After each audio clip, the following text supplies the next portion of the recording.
Hi everyone, welcome to week 12. This week we'll be discussing neoliberalism, cognition, and the making of rationality. So the last section of our textbook is called The Making of Rationality and Its Others.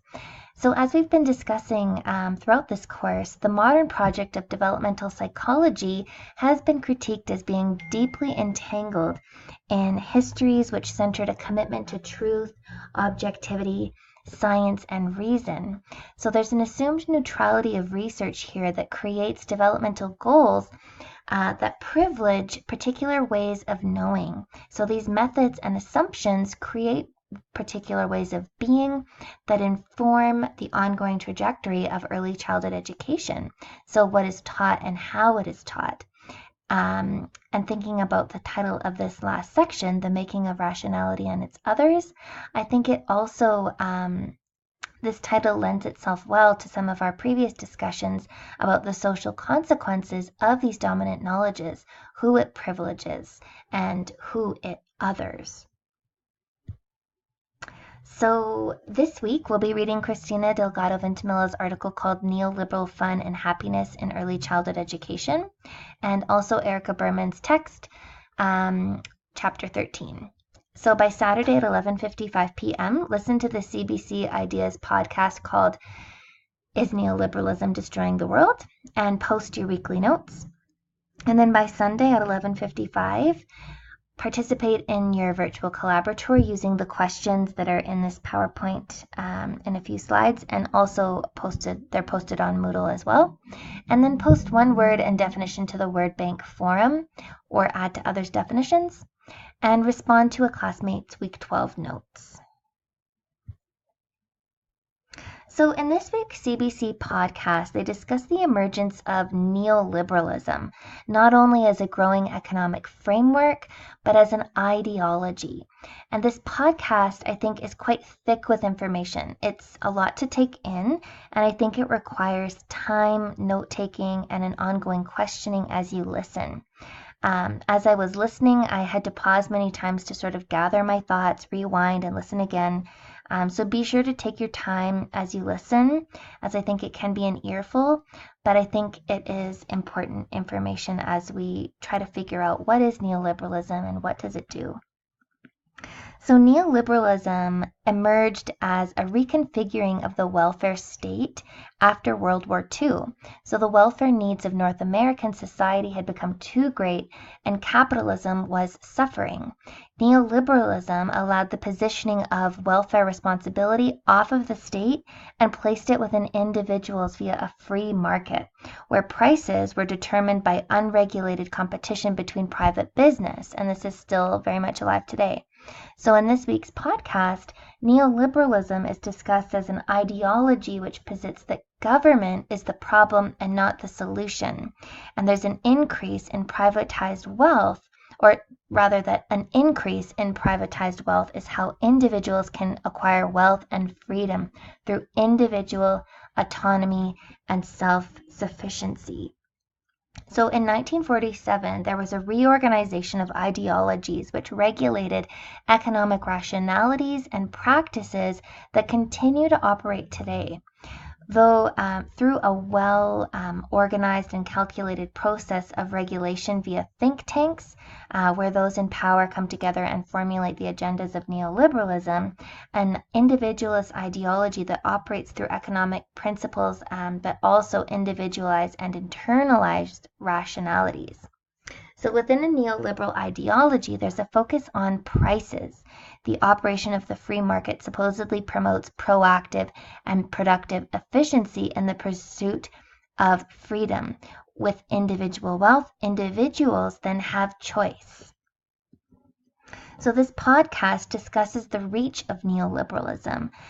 They describe it as the ecological water that the world is swimming in times of advanced capitalism. And they give some examples of the effects of neoliberalism, including Brexit, the rise of extreme right-wing nationalism and anti-globalization, the euro crisis, government debt, increased austerity, consumer debt and economic anxiety, and a decreasing middle class.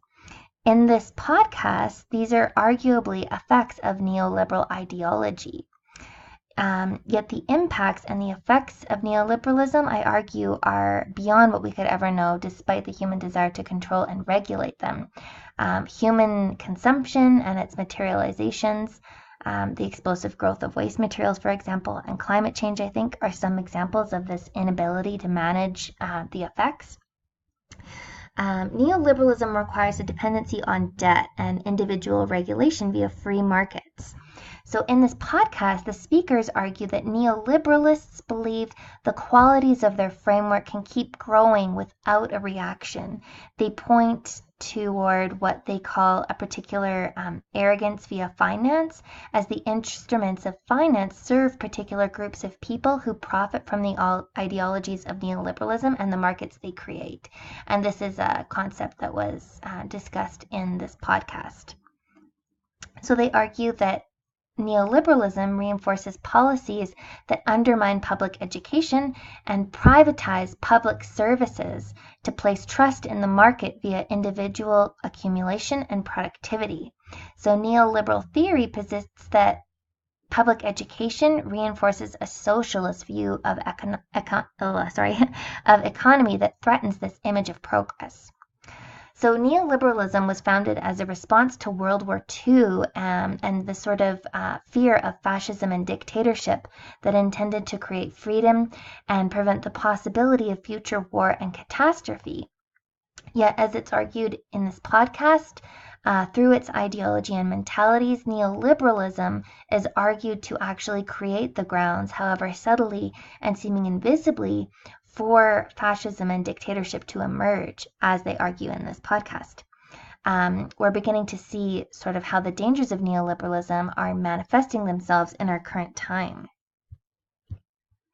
So, in light of this week's content focusing on neoliberalisms, why does this matter to early childhood education, and how does it operate within early childhood?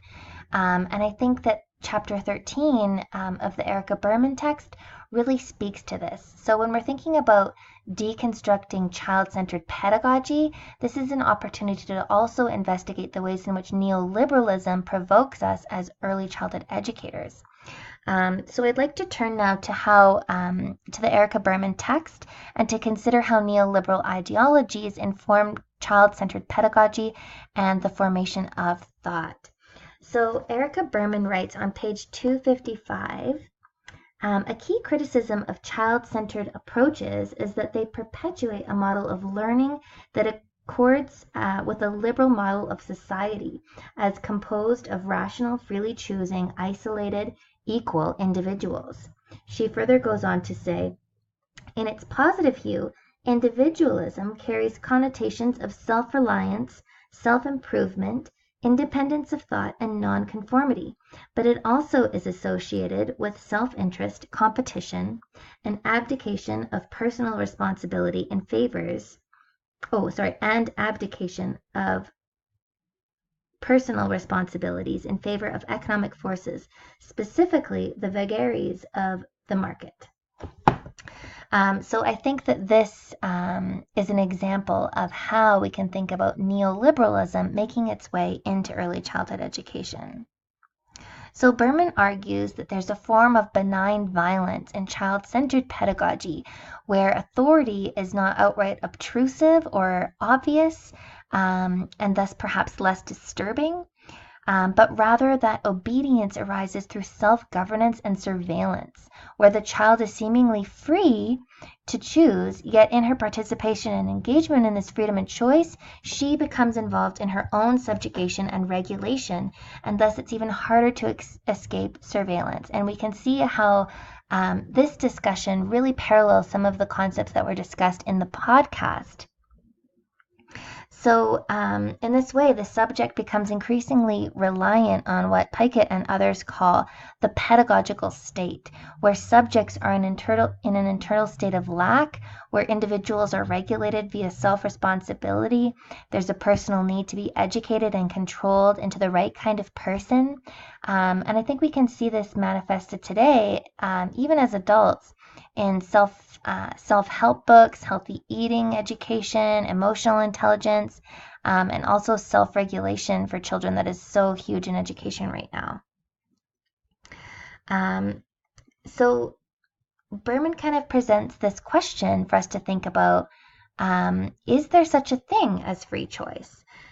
In early childhood education, as we've discussed before, we offer an illusion of choice in free play, in allowing children to choose what kind of vegetables they want to eat. Would you prefer your carrots or your broccoli first? But either way, you're still going to be eating your vegetables.